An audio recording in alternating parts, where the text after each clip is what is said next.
আসসালামু আলাইকুম এভরিওয়ান, চলে আসলাম আরও একটা রেসিপি নিয়ে, রেশমি পরোটা।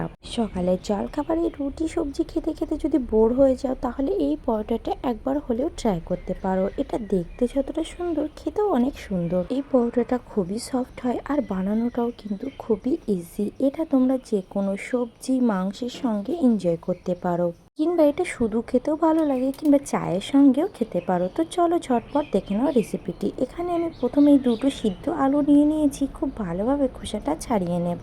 খোসাটা ছাড়ানো হয়ে গেছে, এবার আলু দুটোকে ভালোভাবে গ্রেট করে নেব। তোমরা চাইলে ম্যাশ করতে পারো, তবে গ্রেট করে নিলে কোনো দলাভাব থাকে না আর পরোটাটা অনেক স্মুথ হয়। পরোটা বানাতে কিন্তু একদমই সময় লাগে না, শুধু আলু সিদ্ধ করা আর মাখাটাই একটু সময়ের ব্যাপার।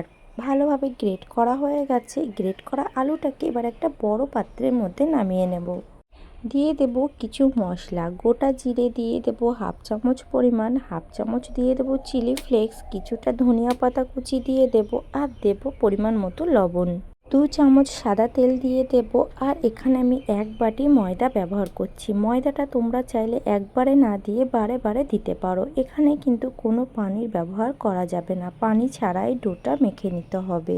মাখার সময় প্রথমে একটু টাইট টাইট মনে হলেও কিছুক্ষণ পরে দেখতে পাবে এটা কিন্তু অনেক সফট হয়ে গেছে। তবে দুটো আলুর জন্য এখানে আমি 1 বাটি ময়দা নিয়েছি। তোমরা ময়দাটা অল্প অল্প ঢালবে আর মেখে নেবে।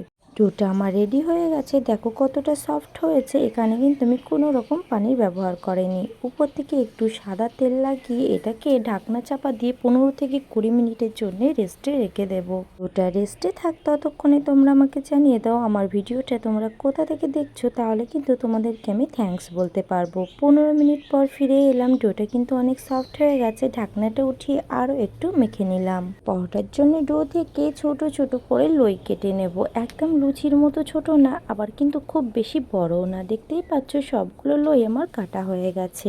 এবার একটা বেলুন পিড়ে নিয়ে নিয়েছি, আর লইটা একটু হাতের সাহায্যে গোল করে নিয়ে শুকনো ময়দা ছড়িয়ে ভালোভাবে সেন্টার বরাবর একটু প্রেস করে নেব। তারপর যেমন রুটি বেলে ঠিক সেইভাবে বেলে নেব, কিন্তু এটা বেশি মোটা করা যাবে না, এটা একটু পাতলা করতে হবে, সেটা তোমাদেরকে দেখিয়ে দিচ্ছি। আর প্রয়োজনে কিন্তু শুকনো ময়দা ছড়িয়ে নিতে হবে। দেখতেই পাচ্ছ পরোটাটা কতটা পাতলা করে নিয়েছি। যতটা সম্ভব ততটা পাতলা করার চেষ্টা করবে। এবার ফ্রাইয়ের পালা। গ্যাসের উপর একটা তাওয়া বসিয়ে দিয়েছি, একটু গরম হতে পরোটাটা দিয়ে দিলাম। তেল ছাড়া প্রথমে এপিট ওপিট একটু সেঁকে নেব, তারপর উপর থেকে একটু তেল লাগিয়ে দেব, দিয়ে এপিট সেঁকে নিয়ে উল্টো পিঠেও তেল লাগিয়ে সেঁকে নেব। তোমরা চাইলে বাটার কিংবা ঘি দিয়েও এটাকে ভেজে নিতে পারো। এই পরোটাটা খেতে কিন্তু অনেক সুস্বাদু হয়। তোমরা একবার হলেও বাড়িতে এটা ট্রাই করো। এটা দেখতেও যতটা সুন্দর, খেতেও কিন্তু অনেক সুন্দর। পরোটাটা অলমোস্ট হয়ে গেছে। একে একে সবগুলোই আমি ভেজে নিয়েছি। রেসিপিটি কেমন লাগলো জানাতে কিন্তু কেউ ভুলবেন না। ভিডিওটি যদি ভালো লেগে থাকে তাহলে অবশ্যই লাইক কমেন্ট শেয়ার করে দেবেন। দেখা হচ্ছে অন্য কোনো ভিডিওতে। আল্লাহ হাফেজ।